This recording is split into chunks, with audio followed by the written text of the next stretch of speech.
this is so cool to me because it highlights the fact that people aren't only afraid of failure, people can also be afraid of success.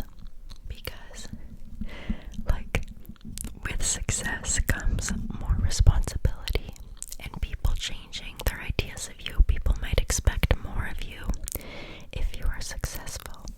And then you have to hold yourself up to a certain standard, which can be very stressful. So, yeah.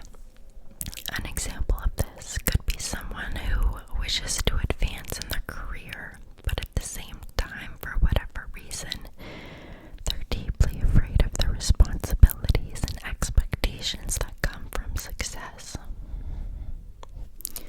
Super interesting, super interesting. So, some common signs of self-sabotage include procrastination, perfectionism, relationship sabotage, compulsive behavior and addiction, people-pleasing and codependence, and self-neglect. So let's get into these a bit more and explain how they are some signs of self-sabotage. So starting with perfectionism, there's really two sides to this. So on one end, you could be setting a standard for yourself that is so high that it's essentially unachievable, right? Like, you have such high expectations for yourself that you're essentially destined to fail.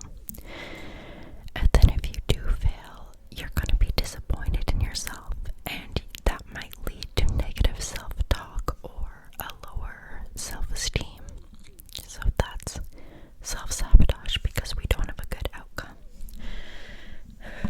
Sorry, I can't breathe. Another side of the perfectionism idea is that, wait, I forgot. Oh yeah, the pursuit of perfection can be paralyzing to people. So, maybe you're so caught up on being perfect that you're too afraid to take a risk, and that risk might be essential in order to advance in your career or advance in some other aspect of your life. But, you're just too afraid to take that risk because you're so caught up on being perfect that you don't even want to change. You know what I mean? So yeah. And then moving on to procrastination. So you could be putting off tasks that are important, which works as a defense against the anxiety associated with potential failure or success. By postponing an action or by procrastinating an action, people are temporarily alleviating the tension that comes with confronting your ambitions or fears. So, really, you're putting off that next step that could help you move forward because you just want to escape that feeling of discomfort that comes with tackling the things in front of you. It's very interesting. And just so you know, a lot of the population procrastinates. It's kind of like normal human nature, to be honest. Some do it more than others, of course, but yeah. Okay, another sign and symptom of self-sabotage is having poor relationships. So you may choose unsuitable partners, or maybe you push away the people who offer genuine care. You might create conflicts that undermine intimacy. This reflects unconscious fears of being vulnerable, or the fear of abandonment that's rooted in early attachment experiences. This also makes sense. You could trick yourself into thinking that you're unable of forming good relationships with people, when in reality it's because you're just drawn to the wrong type of person. Maybe you get into relationships knowing that they're not gonna last. It's sad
self-sabotage because, let's face it, we don't want to be facing these major choices. They're scary. We want to avoid it.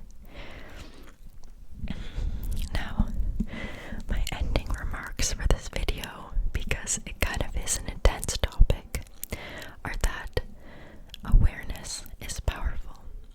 If you think you might align with some of these behaviors, remember that you're not alone and it's completely normal. I think it's important to focus on small steps and having achievable goals. Achievable goals are so important because, well, first of all, we don't need to have this burden of choice where we have so many options. We can focus on a small task, and then once we complete it, we feel confident in ourselves, and it builds confidence that we can do other hard things. Also, believe in yourself. Okay, I know this sounds like super like corny, I guess, or just like a really basic piece of advice, but believing in yourself can genuinely change your entire perspective and your entire mindset.